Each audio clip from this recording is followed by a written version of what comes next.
Thanks for tuning in today. I'm extremely honored and grateful to have a very special guest, Jon Huizinga, otherwise known as Zinger. Zinger coached me when I was a freshman at junior college, Glendale Community College, and he completely changed the course of my life as far as so many aspects of other than baseball. And so Zinger, he went to Michigan State where he played baseball, and then he signed as a free agent. He went on to play 13 years of professional baseball, and then afterwards got into coaching. After coaching, now he runs the Fuel Factory, and where he trains multiple top professional athletes, professional pitchers, Major League Baseball players, and just Zinger is the man. So welcome to the show. Thanks, brother. Happy to be here. Man, it's crazy to just think how you've just grown so much since this backyard lab. You know, when I was at Glendale, he's like, "Come on over, we'll work out in my backyard." And I'm like, "What do you mean work out in your backyard?" He's got this whole setup, and I'm like, "Damn, man!" He's training dudes back there, and they're getting after it. So I went over there, and he kind of kicked my ass when I did a workout with him. But you know, it was good for me.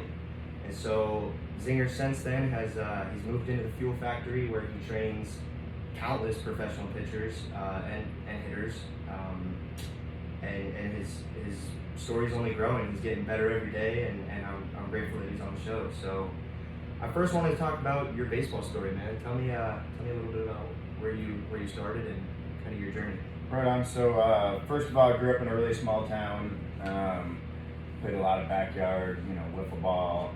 Set up my dad's archery targets to throw at, put in hitters, and a lot of it was imagination. Ghost runner on first, that tree's first base, that tree's second base. But from there, I played for the Grand Rapids A's in high school, which was fun. That was kind of exposed me to the national scene and all the guys that were really good, versus like being in a small town and being the big fish in a small pond, if you will. After that, Michigan State was kind of the same thing. Big school, a lot of stuff going on, good baseball. I definitely treasure those moments. I learned a lot. Greg Gunderson was my college pitching coach, and Joe Fletcher, guys that were mentors for life. But actually, Fletch passed away, so RIP. But Gundy, I still talk to him all the time. So,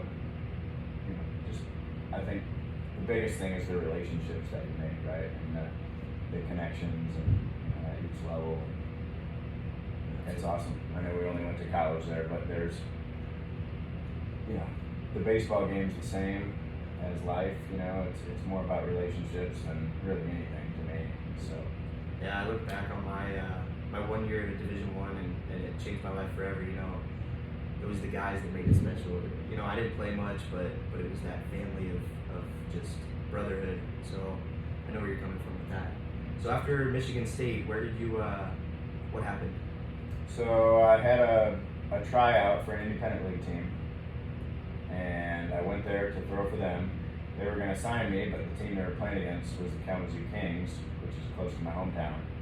And a guy that I looked up to coming up, Matt Sheets, was the pitching coach on that team. So I threw for one team, they were going to sign me, and then I immediately got traded to Kalamazoo. So, anybody that's played independent ball, welcome to that, just because it's like, you never know what could happen one day to the next. But so from there, I went, I had one appearance actually, and when it started off, I couldn't see the catcher. I was so amped up. I had all these expectations and internal pressures that I was putting on myself, and I'm out there, and it was like my whole life flashed before my eyes like that, and I couldn't see the catcher. Of course, about 5 pitches later, my second baseman comes in and snaps his fingers, and he's like, "You've been hypnotized." Diggs Edwards, I remember, and he's like, all of a sudden everything cleared up. But long story short, I got released about a week later. The guy came off the DL, and it was towards the end of the season, veteran guy, and they said, come back to spring training next year. So that takes us to 2003. Went to spring training, was 94 to 96, had 7 teams call like 2 days before the draft, and signed as a free agent with the Milwaukee Brewers. So got sent to the Midwest League 2003. Went to spring training 2004. Got released the last day of spring training. Went back to Kalamazoo, and then 4 starts in the year I was about to get re-signed again, actually by the Brewers, and then that's the day I broke my arm. So, and it was actually back in Chillicothe, Ohio, where I had originally tried out for the first team. So it was kind of one of those things, but just full circle, like, you know, just how things work sometimes. But yeah, so take me through that. You break your elbow, and what's next? So first 5 doctors I saw told me I'd never pitch again, and I wasn't hearing it. So next, like, you're not touching me. Nobody with that mind, you know, I wanted the mindset that going into the surgery, I was going to pitch again. You know? I told them I'd be left-handed if I had to. So, but that's what moved me to Arizona. So it was like a blessing in disguise, and it was, you know, when I started to learn a lot of stuff, especially stuff outside of baseball that influenced what I did as a baseball player. Yeah, you said recovery and, you know, meditation and food big time. Food is fuel. Yeah, absolutely. So you mentioned that you lost 40 pounds after that surgery? No, I lost 40 pounds, so I got released by the Kings that first year, and then I lost 40 pounds, graduated college, stopped drinking in any capacity, you know, like college lifestyle, out the door. And then, I gained 8 miles an hour on my fastball and lost 40 pounds. I was 252 pounds when I graduated, which you probably wouldn't believe now. But. Yeah, right. You're ripped, man. Doing good. So that's wild. So then you went on to play for the Brewers spring training, the Schaumburg Flyers, the Winnipeg Goldeyes, the St. Paul Saints, the Rockford Riverhawks, the Yuma Scorpions, the San Angelo Colts, the BC Manties, and the Peoria Explorers. What? The Beloit Snappers. Calgary Vipers. What was your favorite memory from playing? That's tough. I mean, I go back to it's actually pre-professional.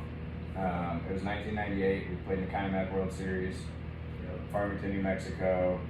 I got to pitch in 3 out of 5 games. Started the first game, threw a complete game, and then I got to come in and relief 2 of the games.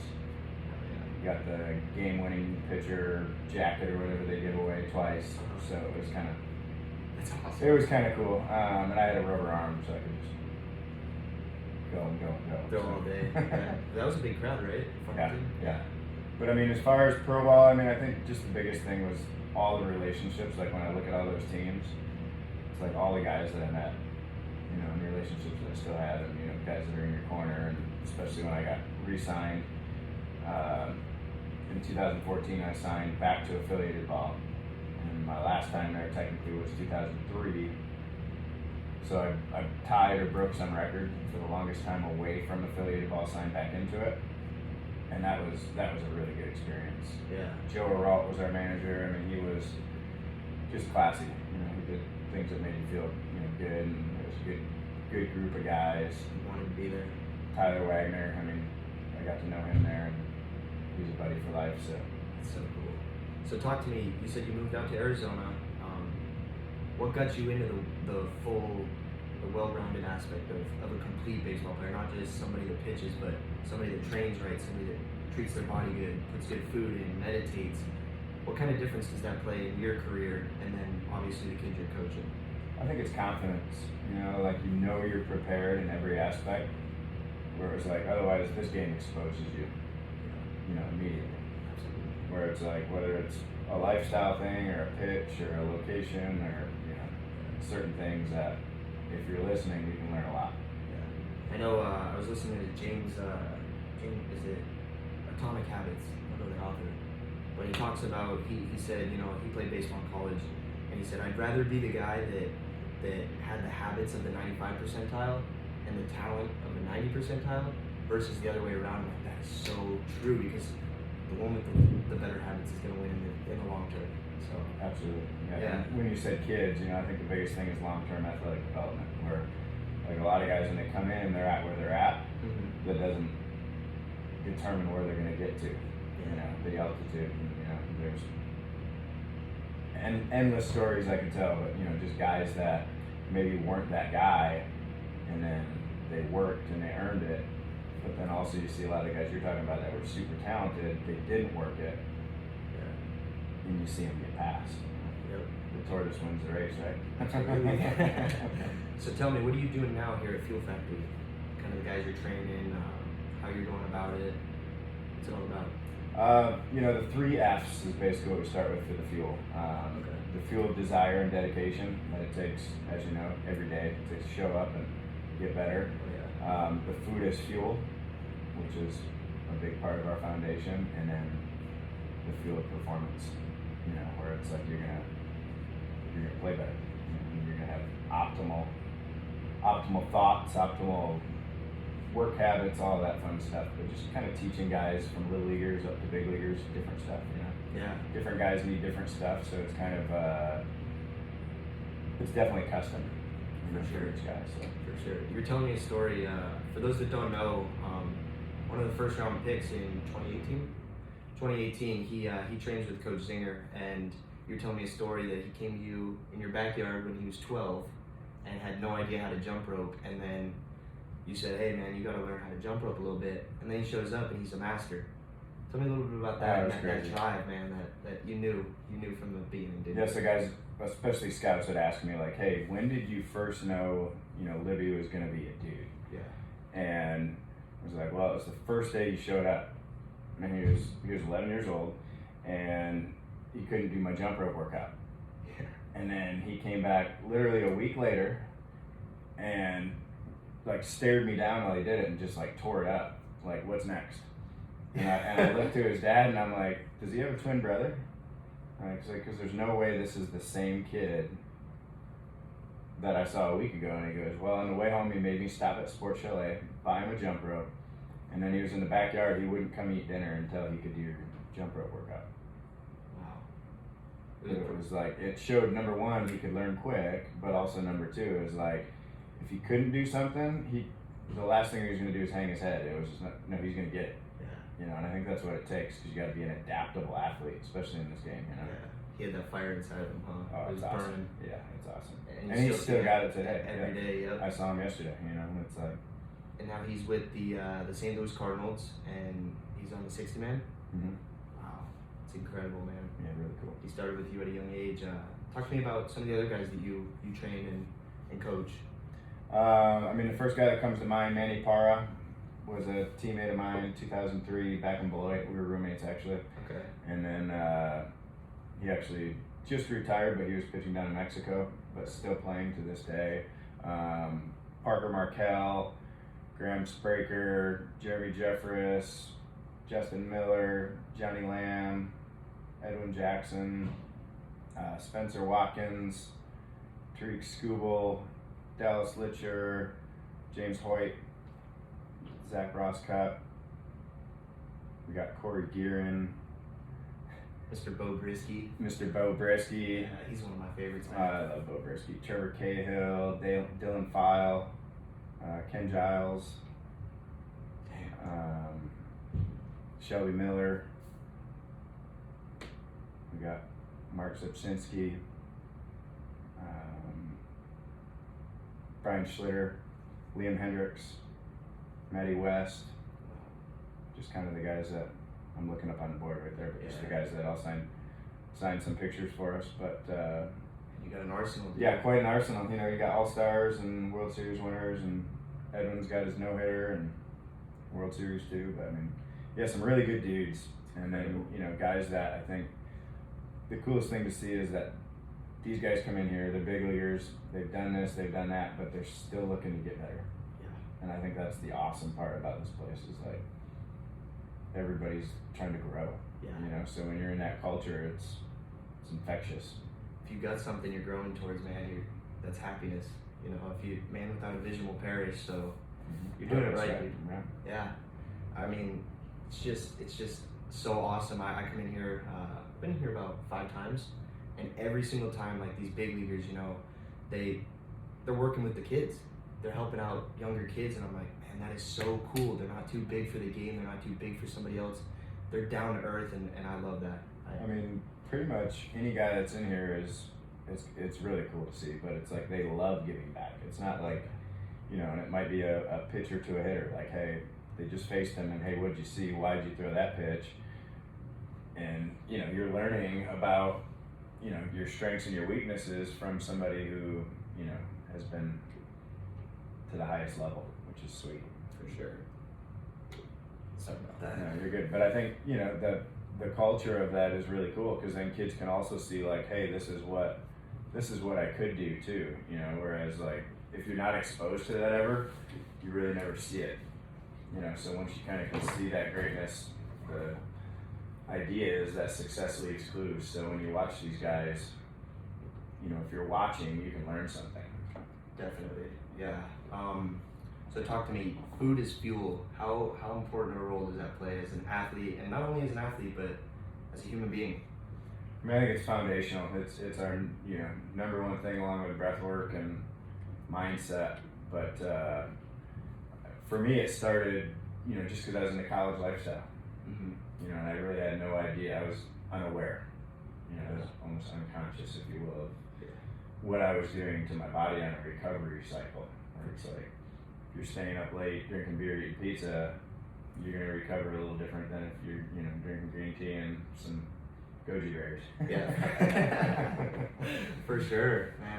It hit me pretty hard. I was a senior in high school, and I was just putting so much junk into my body, and I ended up getting multiple injuries. And I'm like, what the hell is going on? I'm 18 years old. I should not be my body should not be breaking down on me, and yet it was. So I made some conscious decisions to change the way that I train, and I immediately, like, within a week, I felt different. And I'm like, damn, all right, if I can just be a little bit better. I mean, I don't have to be perfect. Perfect it's not real. But if I can just be a little bit better and learn new things, maybe I can feel a little bit better. So that's kind of the route that I took. Was, all right, I'm gonna start putting better foods in my body for a better me, for a better feeling, and maybe better performance. So and you woke me up to that too at Glendale. You're like, man, I got some of this, I got some of this. I'm like, all right, let's go. Some maca, yeah.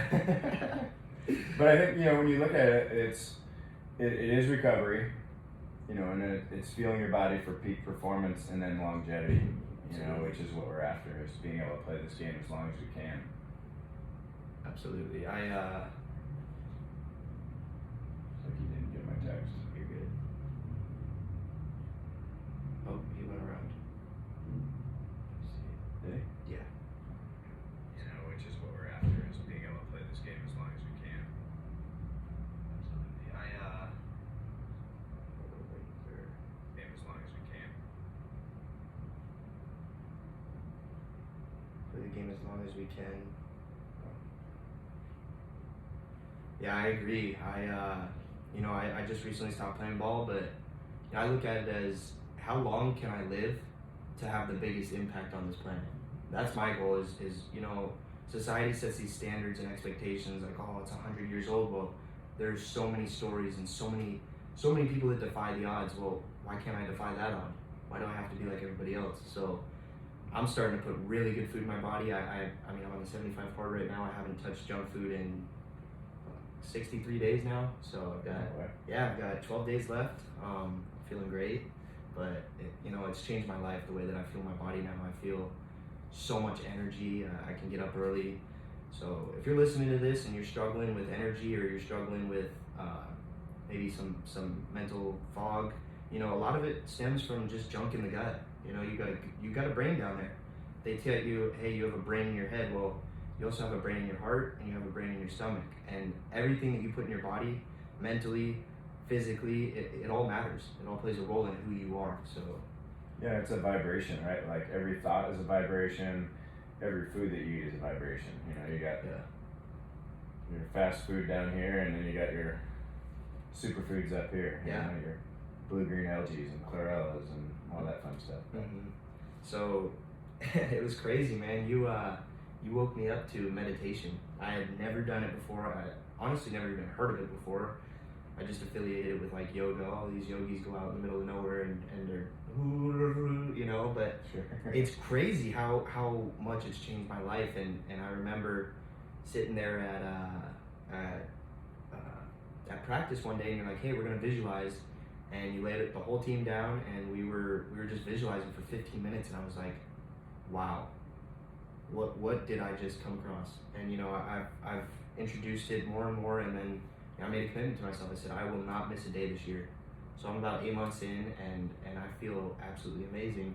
And mentally, it just puts me in a state that I'm so clear yet so focused, so relaxed.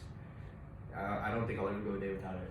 So I appreciate that, man. You My introduced me. pleasure. Yeah, you say all day long, right? I mean, Yeah. and I think the thing guys too is they think they got to do 30 minutes of meditation, and it's like sometimes busy lifestyle, you might only have 5 minutes here and 5 minutes there, and it's kind of like with workouts too, where it's like one beats none. So it's like guys are like, hey, I'm not gonna do it because I don't have the full time. It's like, no, like do what you have today, and then look to carve out some more in your schedule, you know, the next day. But like 5 minutes will do wonders, just to quiet, like you said, the mental fog. Yeah, it's crazy, man. Like the fact that they don't teach that to everybody in this country and in the world is kind of absurd. You know, it truly has calmed me down so much. You know, I'm starting to have coherence within my body. I'm starting to understand, like, I know when I'm off. If I put something bad in my body, I feel it almost immediately. When I listen to something or put BS in my mind, I feel it immediately. It changes my mood, it changes everything. But if I'm going about stuff in a conscious way to better myself, man, I feel amazing. And being present, right? Like, I think that's what it really helps practice, and that's why, like, for athletes, it's great because it's, especially baseball, it's such short-term focus, right? Where it's like, focus right now, and then you got 15 seconds of nothing, and then focus right now, you know? Yeah. It's I mean, 300 times a game or whatever, you know? So when did you come across meditation? About 2004. Okay. And I was working out at a park in Scottsdale, and it's funny you said the yogi, because there was actually a yogi that was at the park, and he'd just sit there and watch me all the time. And then one day he just came over and started talking to me and showed me a whole bunch of breath and just different stuff that I could do to kind of quiet. Yeah. Because for me, I was definitely a guy who put extra pressure on myself and worked to the max. Same. You know, so it's like I pushed myself physically, but mentally, as far as, like, you know, guys always tell you, hey, the game's 90% done, right? Or, Yeah. you know, whatever. Life's at 90% mental. But it's like, when you say that, how do you practice that? Because, like, we've all been at a bazillion baseball practices. How many times do you see guys working on that quiet? You know, how many times do you see guys seeing themselves doing something versus just drill after drill after drill after drill? So, you know, Matt Fury's a guy that I followed a lot too, Psycho-Cybernetics, and he's known in the martial arts world, but Yeah. dude's awesome. We've talked a lot of times, but it's the big thing I took from him is putting visualization into your practice, like literally seeing it and then doing it. You know, and I go back to my high school coach used to talk about this, and he'd say, "See the pitch before you throw it." I love that. You know, and honestly, at the time, it was like a black and white old school TV with rabbit ears of what I was seeing. You know, versus, like, if you really get quiet, you can start to see different colors. You can start to hear sounds. You can, you know, start to smell the grass. You know, if somebody's smoking a cigar in the stands, or, you know, you can pretty much take yourself anywhere if you're quiet enough. Definitely. There's so many studies out there, but, you know, I learned at Tony Robbins, the brain does not know the difference whether the eyes are open or the eyes are closed. And they did a study. They took 3 groups of people. They were shooting free throws. So they had the first group practice free throws every day for 30 days. They had the second group visualize taking free throws, and then they had the third group do nothing. The third group was the worst out of all 3. The group that practiced was better than them, but still didn't improve much. And then the third group, the meditated group, or visualization, they crushed it. They didn't pick up a basketball for 30 days, and they owned it. So that just tells you right there that there's so much power in closing your eyes, getting quiet, and seeing what you want to happen. And just, And I think there's been like numerous times that they've done that, because I know there was also one where they did the visualization group, they did the shooting group, and then they did a group that did visualization and shooting. And the increase in the group that did both was the biggest thing that I took out of that one. Yeah. Where it was like, okay, you see it, then you do it, you know, and it's like, and I think too, some guys will think it's got to be like this long, like this. Yeah. You know, it's like touching your iPhone and taking a picture. Yeah. Just see it. It's there. Yeah. Like a pitch. You know, the last foot of flight exploding through the mitt, you know, and I like to visualize like the hitters in slow motion. You know, so I throw the pitch and it hits the glove and then they swing. Or and miss, right? You throw, no contact. For sure. So talk to me. I always see you hashtagging best day yet, and that's a mindset, man. That is just an attitude of, you know, the past is gone and today is the best day that I have. So tell me a little bit about that. Where'd you get that from? Well, I mean, I think, you know, losing some people in my life, you know, had a couple buddies pass away, a couple coaches, you know, my grandfather, just different guys, and it was like, nobody's guaranteed tomorrow. Yeah. You know, so let's make today the best day yet. Like you said, yesterday's gone. And today, this moment's the only thing that I really have. So it's like if I'm present and I'm here right now, I enjoy life so much more versus if I'm thinking too much about the future, you know, or letting the past beat me up. So for sure. And so I think it starts with forgiving yourself. You know, like it's huge. We're human beings, and you know we're not perfect, but once you can forgive yourself, that's when I believe that you become free, you know, and then you start transcending conditioning and the BS, but I love that, dude. I love that attitude. And it never stops, you know, I mean, it's kind of like, you know, if you play baseball, as long as you play, the work never stops. The hustle never stops. You have to, you get better or you get worse, you know, you rarely just stay the same. Never. Growth or death, man. You can see it in nature, you know, plants don't stay the same. They're either growing or they're dying. And then it's true for us too, and a lot of people, you know, they set these goals. You know, this was for me too. I set goals in high school, and you know, I'd hit them, and then I'd be like, damn, what's next? You know, and I didn't have that inside like drive to continue to set new goals, so I became a little like anxiety. You know, I started to think about stuff, and man, when I set goals now, I continue to set goals. Once I break that, what's next? And it always pushes me towards growth, and that just fulfills my spirit, man. So I think like process-based goals are different than material, or like even outcome. Like if it's like, okay, I'm gonna hit 30 jacks and I'm gonna steal 30 bases this year. Like that's great. Yeah. But how are you gonna do that? Exactly. You know, and it has to be on a daily basis. Like, okay, you can have that one out here, you're reaching for it, but it's like if you don't get it, or if you do get it, is that gonna make you better, worse? No. Yeah, it's getting better at your daily processes, you know, and whether it's a hitting drill or a throwing drill or whatever it is, like get a little better every day at it, you know. And it's not what you get, it's who you become. Yeah, dude. You know, I've really cleaned up my morning routine. I used to sleep in, eat bad, and start watching Netflix. You know, I just had no consciousness towards a purpose. And now I've redirected myself. You know, I wake up the last 2 weeks, 4 a.m., get up at 4, I meditate, I do my Wim Hof breathing, I absolutely love that.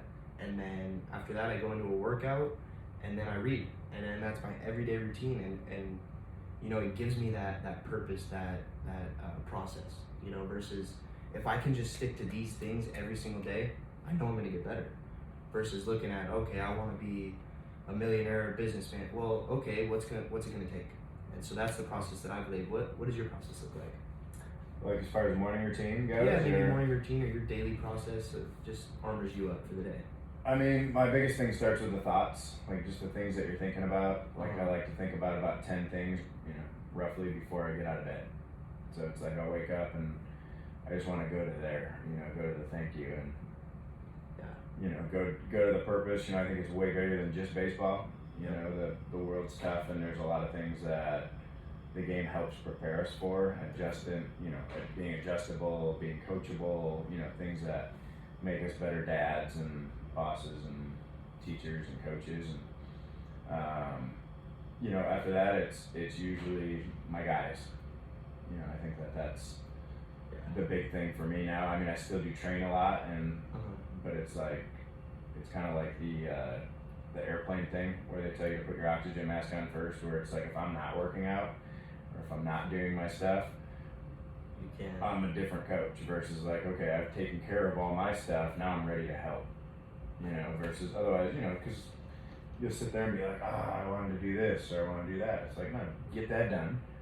You know, and same thing being a dad, where it's like, okay, my kids are a huge priority, but I gotta take care of myself first if I'm gonna help them. So definitely, man. I love that airplane analogy. If you could go into that, what do you mean by that? So like they tell you on the airplane, they always tell you to put on your own oxygen mask before you help somebody around you. So it's kind of like the same thing where it's like, hey, make sure that you're actually practicing what you preach.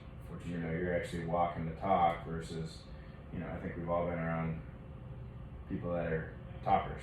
You know, they talk a big game, but then you see what they do, and you're like, you know, and like you said, we're all human. We're all messed up. But no, I think that's the thing is like showing that in spite of your deficits that you still operate. Yeah. You know, and you can still continue to get it done. You know, like for things like I have a really bad right ear, so like a lot of times I can't hear stuff. So you read lips or you read body language or you know certain things where it's like okay, but you just see like hey this deficit's off, so I'm good at this. You know, and I think it's the same thing with life. It's like hey maybe I struggle with this, but I'm really good at this, so do that. You know, like can't pour from an empty cup. Right. You gotta fill yourself up, and that was something that I was always searching outside for love. You know, because I didn't have it for myself. I didn't have that process where I committed to something and stuck with it. You know, I was if I just get a girl or if I just become a badass baseball player, like that's when the world's gonna change. You know, I'm gonna feel great. But that's not the case at all. They've tricked us into believing, you know, all the happiness is out there, Disney World or anything outside of you, but happiness is inside, and you gotta fill yourself up. So, thank you for sharing that, man. I love that. My pleasure. Yeah. So what's next for you and the Fuel Factory? That's a great question. I think just continuing to get a little better every day. We're going to be bringing in some more technology. We're talking with Hit Tracks and some other technology-based companies that we're looking to bring in some stuff for our players. But it's pretty exciting time here. This is the place to train. If you're looking for a place to train in Arizona, hitter or pitcher, I highly recommend the Fuel Factory. Zinger's the real deal, guys. He puts his money where his mouth is. He is here for you. He's not here for anything else. He truly cares, and I knew that from day one when I was at Glendale and our coach Ed Trujillo was like, yeah man, we got this guy Zinger. My dad had actually been telling me about you, like, there's this guy Zinger, you know, he's like, really good coach, blah, blah, blah. Dude, when you came and that first day, you know, you stayed after, I think it was like 2 hours after practice. We were hitting in the cages and you were working with guys pitching. And I'm like, man, he cares. He's not here for anything else. He cares about the guys. So, dude, I really respect everything that you do, and I can't wait to see where this thing goes. Right on, brother. So, thank you guys for tuning in today. Where can they find you?